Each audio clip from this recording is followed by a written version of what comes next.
Hello વિદ્યાર્થી મિત્રો, સ્વાગત છે તમારું અમારી MS વિઝન એકેડમીના ઓનલાઈન પ્લેટફોર્મ પર. ચલો, આજે આપણે પરાવર્તી ક્રિયા વિશે સમજવાનું છે. શેની વિશે ભણવાનું? પરાવર્તી ક્રિયા. આ પરાવર્તી ક્રિયા તો આપણે આગળના લેક્ચરની અંદર શું ભણ્યા હતા? તો આપણે આગલા લેક્ચરની અંદર ચેતાકોષ વિશે ભણ્યા હતા. તમને સંપૂર્ણ ચેતાકોષની માહિતી આપી હતી. તો આગલું લેક્ચર જોઈ લેજો, જો ના જોયું હોય તો જોઈ લેજો એની અંદર. ચલો, આજે હવે પરાવર્તી ક્રિયા જુઓ. તમે અંદર આકૃતિમાં શું આપ્યું છે? શું આપ્યું છે બાજુમાં?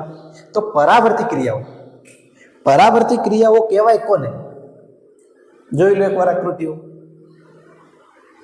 ચલો, હવે આજે આપણે ભણવાનું છે પરાવર્તી ક્રિયા. પણ પરાવર્તી ક્રિયા કહેવાય કોને? તો પરાવર્તી ક્રિયા એટલે કે કોઈ બી એવી ક્રિયાઓ, આપણી એવી ક્રિયાઓ કે જેની અંદર મગજ જાણતું નથી. જેમ કે આંખના પલકારા. ચલો, આંખના પલકારા થાય તો શું આપણા મગજને ખબર હોય? ખબર હોય? એ ઓટોમેટિક ક્રિયાઓ થતી હોય. જ્યારે આપણે એના ઉપર વિચારીએ ત્યારે જ આપણને ખબર પડે. બીજી, ઉધરસ આવવી. ઉધરસ એ મગજના કંટ્રોલમાં નથી, ઓટોમેટિક આવી જાય. બીજું, બગાસું આવવું, છીંક આવવી. આ બધી ક્રિયાઓ કઈ કહેવાય? પરાવર્તી ક્રિયાઓ કહેવાય. ચલો હવે સમજીએ. અમુક એવી ક્રિયાઓ હોય કે જેની અંદર આજે તમને હમણાં ઉદાહરણ આપ્યા છે અહીંયા, એ જોઈ લો. આ ઉદાહરણની અંદર તમે મને એટલું કહી શકો કે આની અંદર મગજનું કંટ્રોલ હોય? તો એક પણ ઉપર મગજનું કંટ્રોલ હોતું નથી, ઓટોમેટિક ક્રિયાઓ થઈ જતી હોય. એ માટે પરાવર્તી ક્રિયાઓ કહેવાય. તો આ પરાવર્તી ક્રિયાઓ કરે કોણ? પરાવર્તી ક્રિયાઓ કરે કોણ? તો પરાવર્તી ક્રિયાઓ એ પરાવર્તી કમાન રચે. જેમ કે અહીંયા તમે આમ કરીને જોશો ને, આમ નીચે કરીને આ ભાગની અંદર તમે જોશો ને, આમ નીચું જોવા એટલું નીચું જોવાનું, અને પછી અહીંયા જોવાનું તો કડક કડક ભાગ તમને ઢોસા જેવું દેખાશે. અને તે જગ્યાએ જેને પરાવર્તી કમાન ત્યો રચે, ત્યો કરોડરજ્જુ આવેલો, તે આ બધી ક્રિયાઓ કરે. હવે જુઓ, અહીંયા આપણે એકવાર વાંચીને ચેક કરી લઈએ કે શું છે આ.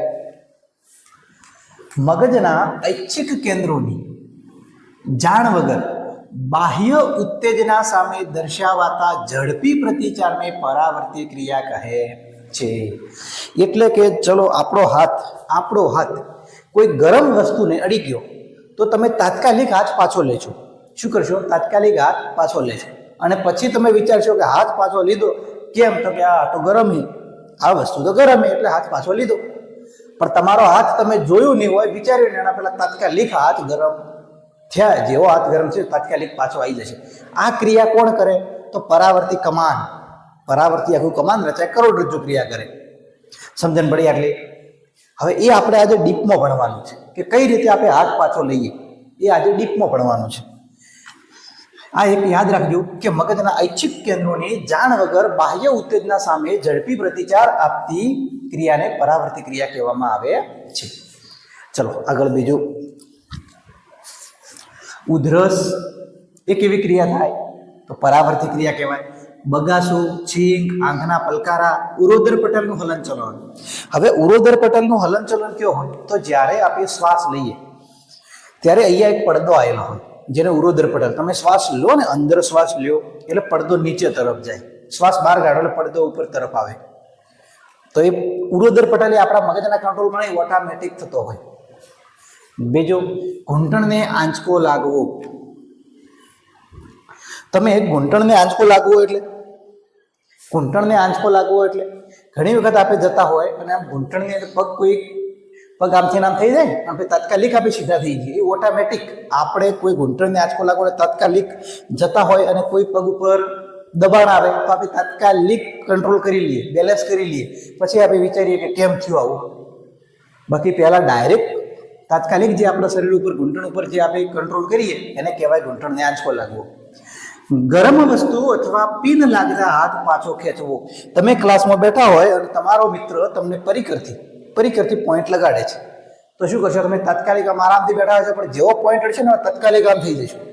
તાત્કાલિક થઈ જશો ને, એ ક્રિયા કોણ કરે? તો પરાવર્તી ક્રિયા થાય. તીવ્ર પ્રકાશના કીકી નાની થવી, ખોરાક જોતા મોંમાં પાણી આવવું. તીવ્ર પ્રકાશની અંદર કીકી નાની થવી. શું કહે છે કે તીવ્ર પ્રકાશની અંદર કીકી નાની થવી. હવે તીવ્ર પ્રકાશમાં કીકી નાની કઈ રીતે થાય? જે તમે આંખવાળા ચેપ્ટરમાં 10મા ચેપ્ટરમાં ભણ્યા હશો અથવા ભણશો. હવે આ કીકી નાની થવી, તો કીકી નાની થવીનો મતલબ થાય છે કે જ્યારે તીવ્ર પ્રકાશ આવે ને આપણી આંખની અંદર, જ્યારે તીવ્ર પ્રકાશ આવે એટલે આપણી કીકીરીને નાની થઈ જાય. ઘણી વખત તમે સૂર્યની અંદર સામું જોશો ને તમારી આંખો આમ બંધ થઈ જશે. જ્યારે તમે અંધારી રૂમમાં આવશો ને તો આમ ખુલ્લી આંખો રહેશે, પણ જ્યારે તડકામાં જશો તો આંખો થોડી ધીમી થશે. એને કહેવાય કીકી નાની થવી. અંદર કીકી નાની થાય. આંખ નાની પાતળી કરવી, ચામડી આગા પાછી કરવી એ આપણા કંટ્રોલમાં છે. આંખ બંધ કરવી, નાની કરવી, મોટી કરવી, પણ અંદરની કીકી એ આપણા કંટ્રોલમાં નથી. ઓટોમેટિક ક્રિયા થતી હોય છે. ખોરાક જોતા મોંમાં પાણી આવવું,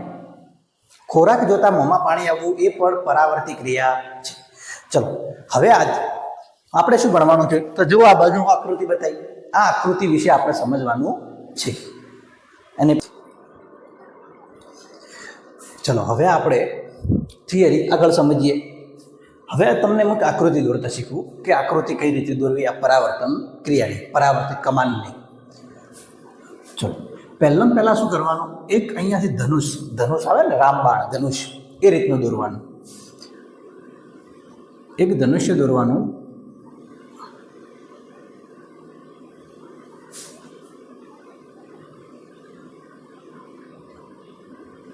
ચલો દોર્યો.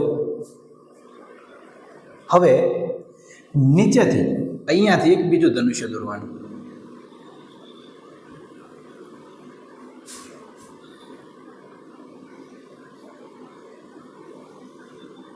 ચલો દોર્યું આટલું.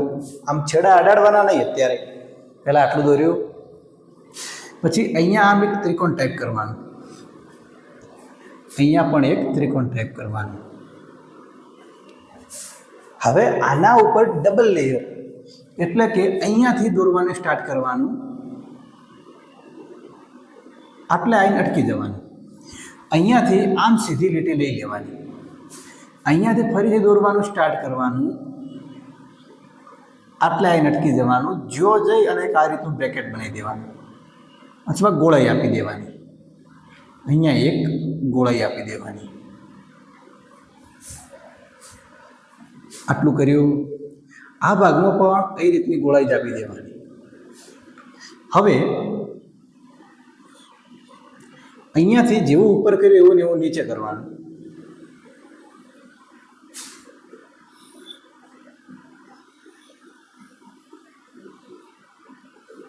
ચલો પરફેક્ટ. આટલા સુધી ચશ્મા ટાઈપ બન્યું ને, બસ તો એ રીતનું બનાવવાનું. હવે અંદરના ભાગમાં આ રીતનું કરવાનું.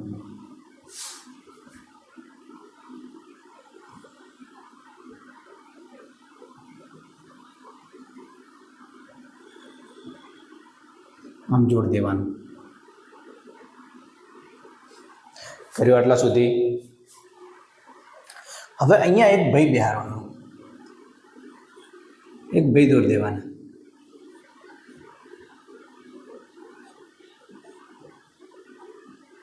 બસ આટલું કરી દેવાનું. થઈ ગયું. દોર દો. અને પહેલાં કરી દો એટલું. વિડીયો સ્ટોપ કરીને કરી દો.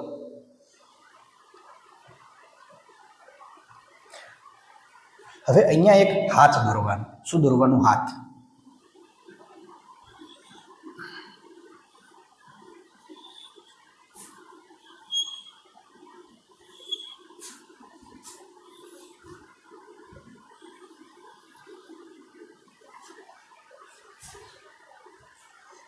દોર્યો આટલો હાથ.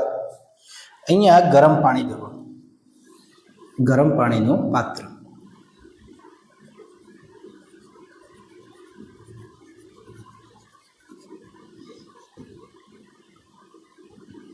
ગરમ પાણીનો ધુમાડો, વરાળ હોય. અને અહીંયા લખી દેવાનું ગરમ પાણી.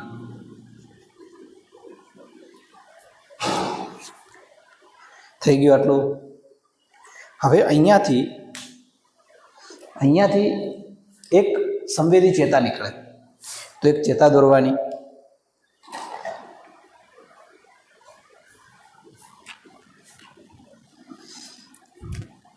અહીંયાથી એક સંવેદી ચેતા નીકળે,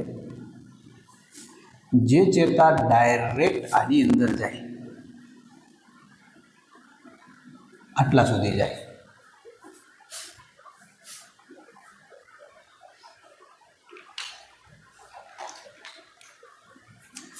અહીંયા એક કોષ આવેલો હોય, સ્નાયુ તંતુઓ આવેલા હોય, સ્નાયુઓ. અહીંયા કોણીની અંદર એક આવો રીતનો ભાગ દોરવાનો. અહીંયાથી જે ક્રિયા થાય, અહીંયાથી જે તંતુ નીકળે એ તંતુ ભેગો ભેગો ભેગો અહીંયાથી આવી જાય અને આને મળે. પરફેક્ટ આટલા સુધી. હવે અહીંયા નામકરણ કરી દઈએ, બસ આકૃતિ પૂરી. આટલી જ આકૃતિ બને છે. દોરી દો એક વખત. દોર્યું. હવે આનું નામકરણ કરીએ. અહીંયા આવે ચામડીના ગ્રાહી એકમો, સંવેદના ગ્રાહી એકમો. ચામડીના સંવેદનાગ્રાહી એકમો એટલે કે સ્પર્શના એકમો, સ્પર્શ ચેતાકોષો, સ્પર્શ કોષો.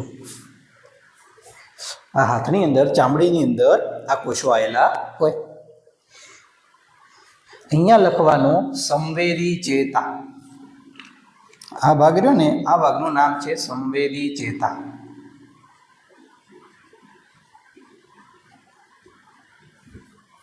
ચલો લખ્યું. આ લાલ જે નીકળ્યું એનું નામ છે ચાલક ચેતા. આનું નામ ચાલક ચેતા.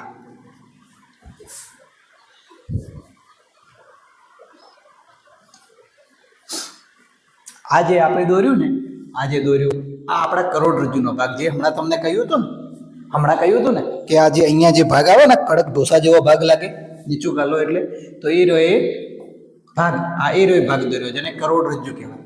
આ ભાગ રહ્યો ને, આ આપણું કરોડરજ્જુ.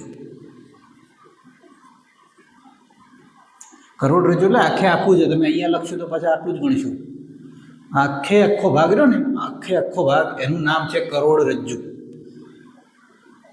અને નામ આ રીતની આપી દેવાની આકૃતિને, કરોડરજ્જુ.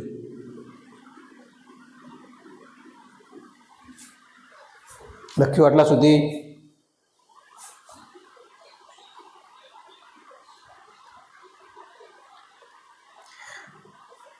અહીંયા આવે, અહીંયા એનું અર્થઘટન થાય. એટલે ખાલી તમે એટલું લખો કે પૃથક્કરણીય અર્થઘટન. પૃથક્કરણીય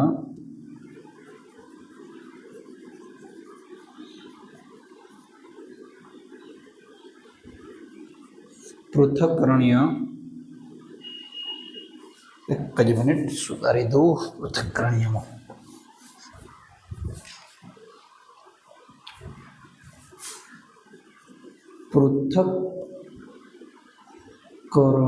પૃથક્કરણીય અર્થઘટન. ચેતાકોષનું પૃથક્કરણીય અર્થઘટન.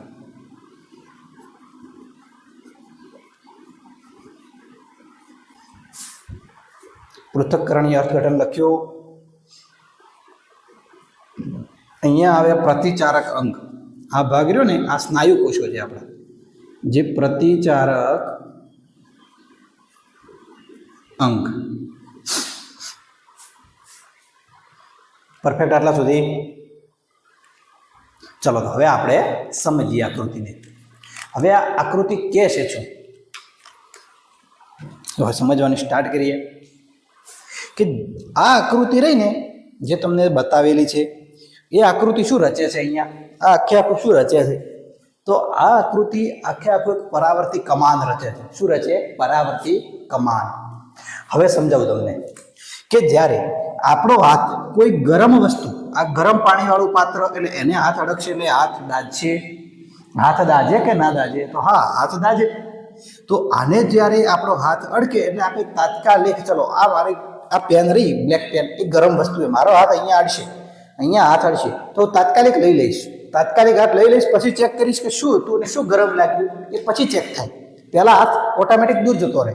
હવે હાથ દૂર જાય એ ક્રિયા કેટલી પ્રોસેસ થાય એ સમજો. અહીંયા આપણી ચામડીની અંદર શું આવેલું છે? તો સંવેદનાગ્રાહી એકમો આવેલા છે, સ્પર્શ કોષો આવેલા છે. ચામડીની અંદર સ્પર્શ કોષો આવેલા છે. હવે આ ચામડીની અંદરથી આ કોષોને જ્યારે કોઈ ગરમ વસ્તુ અડકશે ત્યારે શું થશે? એમની અંદર સંવેદના ઉત્પન્ન થશે, ઉર્મિવેગ ઉત્પન્ન થશે. આ વિદ્યુતીય આવેગ જે ઉત્પન્ન થાય, અહીંયા જે વિદ્યુતીય આવેગો ઉત્પન્ન થશે, વિદ્યુત આવેગો જે અહીંયા ઉત્પન્ન થશે, આ વિદ્યુત આવેગો ક્યાં જશે? આ સંવેદી ચેતા મારફતે. અહીંયા જ્યાં સંવેદી ચેતા મારફતે આ વિદ્યુત આવેગો ક્યાં જશે? આ કરોડરજ્જુની અંદર જશે. ક્યો જશે?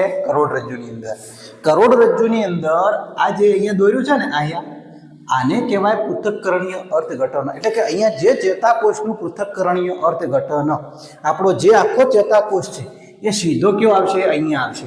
અને અહીંયા આવશે એટલે આ તાત્કાલિક પ્રતિચાર આપશે કે ભાઈ આ વસ્તુ ગરમ છે એટલે હાથ દાજી જાય. એટલે તાત્કાલિક એ શું કરશે?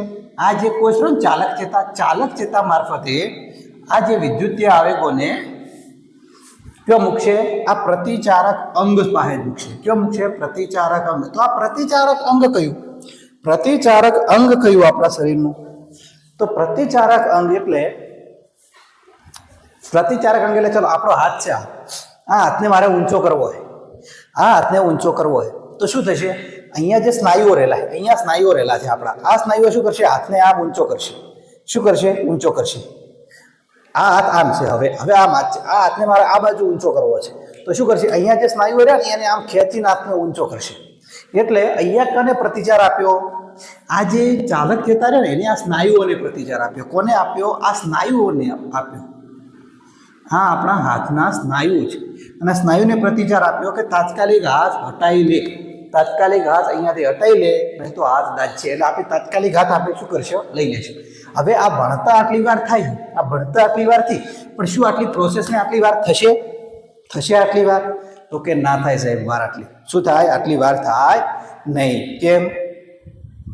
કારણ કે જ્યારે આ પૃથક્કરણીય અર્થઘટન થયું, સમજો અહીંયા આપણા કોઈ ગરમ વસ્તુને હાથ અડ્યો, એની ઘડી આપણે તાત્કાલિક લઈ લીધો.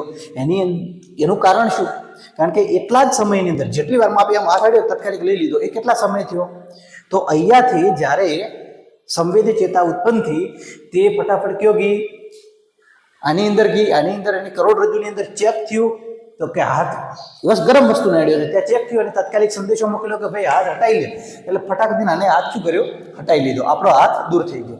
હવે ધીમે ધીમે અહીંયાથી શું હતું, શેના કારણે હાથ હટણો, એ બધું અહીંયા ખબર પડતી નથી. હવે અહીંયાથી કયો જશે? આ સંદેશો કયો જશે? ધીમે ધીમે મગજમાં જશે. મગજ ચેક કરશે શું હતું, કંઈક ગરમ હતું, શું હતું, તો આપણે ચેક કરવાના, ઓખથી જોવાના. ઓખ મગજને સંદેશો આપશે કે આ ગરમ પાણી હતું અને એના લીધે આપણો હાથ દાજ્યો. હવે જો આટલી પ્રોસેસ થાય, ગરમ વસ્તુનો આપણો હાથ અડ્યો, આપણે તાત્કાલિક જોઈએ કે ગરમ વસ્તુ છે, પછી આપણે શું કરીએ? મગજ ફરીથી કહેશે અંદરથી કે ભાઈ હાથ હટાવી લે, ગરમ વસ્તુથી હાથ દાજી જવાશે. પછી આપણે હાથ હટાવશું તો આપણો હાથ કેટલો દાજી ગયો હોય, ત્યાં સુધી વસ્તુ ઉપર આપણી ચામડીના કોષો દાજી ગયા હોય. એટલી પ્રોસેસ કેટલો સમય લે? એ સમયનો બચાવ થાય આની અંદર, કરોડરજ્જુની અંદર. જે ઝડપી પ્રોસેસ કરી નાખે, ઝડપી પ્રતિચાર આપી દે. અને જે આખું જે આ રચણું હોય ને, આજે અહીંયા રચણું, સંવેદી ચેતાઓ, ચાલક ચેતાઓ, કરોડરજ્જુ, આ બધું ભેગું થઈ અને જે રચાય એને કહેવાય પરાવર્તી કમાન. એને શું કહેવાય? પરાવર્તી કમાન. હવે આ જે પ્રશ્ન રહ્યો ને, પરાવર્તી કમાન એટલે શું અને પરાવર્તી કમાનની નામ નિર્દેશવાળી આકૃતિ દોરો. જો અહીંયા જે બાજુમાં આપણે આકૃતિ દોરી હતી ને, એ મેં અહીંયા લઈ લીધી. હવે આ જે થિયરી લખી, આ પ્રશ્ન મોસ્ટ આઈએમપી પ્રશ્ન છે. કેવો પ્રશ્ન છે? મોસ્ટ આઈએમપી પ્રશ્ન છે. આની અંદરથી 100% આ પ્રશ્ન આવવાની શક્યતા 100% છે. જે આગળ પણ પૂછાઈ ગયેલો છે 2 થી 3 વખત અને 3 થી 4 માર્ક્સની અંદર પૂછાય છે આ પ્રશ્ન કે પરાવર્તી કમાન એટલે શું? પરાવર્તી કમાનની નામ નિર્દેશવાળી આકૃતિ દોરો. આની અંદરથી વિકલ્પમાં પૂછાય, 1 માર્ક્સના પ્રશ્નોમાં પૂછાય, વ્યાખ્યા પણ પૂછાય. એટલે એ રીતના તમે સમજીને તૈયાર કરજો. ચલો શું કહે છે હવે આની અંદર કે પરાવર્તી કમાન એટલે શું અને એ કમાનની નામ નિર્દેશવાળી આકૃતિ દોરો. તો આપણે હમણાં આગળ ભણ્યા, સમજાયું ને? એ રીતના આ આકૃતિ છે. તો ચલો પરાવર્તી ક્રિયામાં સંકળાયેલા સંવેદી ચેતા અને ચાલક ચેતાના કરોડરજ્જુ સહિતના જોડાણને પરાવર્તી કમાન કહે છે. જુઓ તમે શું કહે છે અંદર, આ સંવેદી ચેતા, કરોડરજ્જુ, ચાલક ચેતા, આ બધું જે જોડાણ થાય છે અને પરાવર્તી કમાન રચે છે એને કહેવાય પરાવર્તી કમાન. ગરમ વસ્તુને હાથ અડકતા હાથના સંવેદી ચેતા તંતુઓ ક્રિયાશીલ થઈ ઉર્મી વેગનું કરોડરજ્જુ તરફ વહન કરે છે. જુઓ આ બ્લુ પેનનું છે ને, બ્લુ પેનની લીટી કે હાથને આ જ્યારે ગરમ વસ્તુને હાથ અડ્યો એટલે શું થયું, ત્યાંથી ઉર્મી વેગ ઉત્પન્ન થયા અને તે કયો ગયા કરોડરજ્જુ પાસે. કરોડરજ્જુ પાસે તેનું માહિતીનું અર્થઘટન થયું અને તેને લાલ રંગનું જે રહ્યું એની અંદર તે શું આવ્યા, ચાલક ચેતા જે સ્નાયુ કોષને મળ્યા, સ્નાયુઓને મળ્યા અને કે આપણે હાથ લઈ લીધો. કરોડરજ્જુમાં રહેલ પૃથક્કરણીય ચેતાકોષ તેનું અર્થઘટન કરી ચાલક ચેતા ચોક્કસ સંદેશા લઈ હાથના સ્નાયુઓને મળે છે. આ સ્નાયુઓ સંકોચાતા હાથ પાછો ખેંચાય છે. આમ સંવેદી અંગથી પ્રતિચારક અંગ સુધીના સમગ્ર માર્ગ પરાવર્તી કમાન રચે છે અને જેને પરાવર્તી ક્રિયા કહેવામાં આવે છે. ચલો આપણા હાથથી લઈને આ કરોડરજ્જુ સુધીનો ભાગ અને રિટર્ન હાથ સુધીનો ભાગ એને શું કહેવાય, પરાવર્તી ક્રિયા કહેવામાં આવે છે. બસ આટલા સુધી જ આ પ્રશ્ન છે. સમજો આ પ્રશ્ન ઓનલી આટલા સુધી જ છે. આ જે બ્લેક પેનથી લખ્યું છે એટલો જ એનો જવાબ થાય છે. આ તમારો જવાબ નથી પણ કાંઈ એક્સ્ટ્રા તમને લખ્યું છે જે આપણે ભણ્યા હતા હમણાં અને થોડી સૂચના છે અંદર. આ જે બ્લેક પેન સુધી એટલો જ આનો જવાબ થાય છે. આ જવાબ નથી, આટલો જ ઓનલી જવાબ છે. આ જ એનો શું છે જવાબ.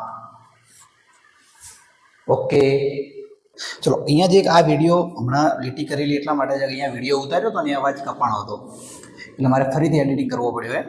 આ વિડીયોને ફરીથી ઉતારવો પડ્યો. તો ચલો આટલે લીટી કરેલી વધો નહીં આવે તમને. હવે ચલો આગળ અને સમજાવી દઉં ફરીથી.